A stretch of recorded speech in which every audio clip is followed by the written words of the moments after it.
ሰላም ለእናንተ ይሁን። ዛሬ የከበረ ስጦታ ልሰጣችሁ እወዳለሁ። ይህ የከበረው ስጦታዬ በሰው ዕውቀት፣ በሰው ጥበብ፣ በሰው ኃይል ሊዘጋጅ የማይችል የማያረጅ፣ የማይበላሽ፣ የማይወሰድ ነገር ግን እግዚአብሔር አብ ለሰው ልጆች ሁሉ ነፃ ስጦታ አድርጎ የሰጠው የእግዚአብሔር ልጅ የሆነው ኢየሱስ ክርስቶስ ነው ስጦታዬ። ዛሬ ይህ ነው ውድ ስጦታዬ።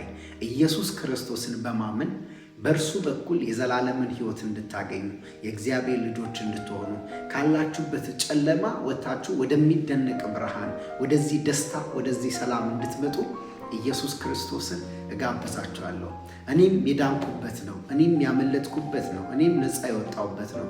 ብዙዎች የወላችሁ ወገኖች አንድ ሚስጥር ላጫውታችሁ። ብዙ ወንድሞች ወይም እህቶች በመንገድ ላይ ወጥተው ኢየሱስ ክርስቶስ ያድናል፣ መዳን በሌላ በማንም የለም፣ መዳን በጌታችን በኢየሱስ ክርስቶስ ብቻ ነው ብለው ሲናገሩ ሞኝነት እንዳይመስላችሁ። ዛሬም እኔ እዚህ ጋር ቆሜ እንድመሰክር ያደረገኝ ሞኝነት አይደለም።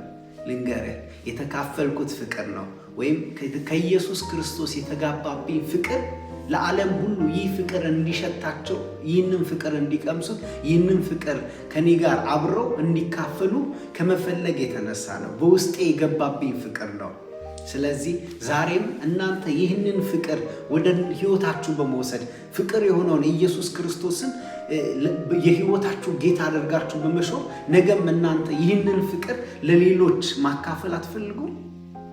ኢየሱስ ክርስቶስ እንደዚህ ነው። ከኢየሱስ ክርስቶስ የተካፈለ እንደዚህ ነው።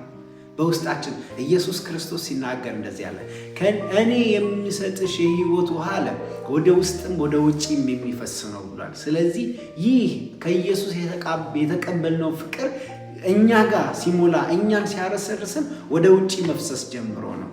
ተባረኩ።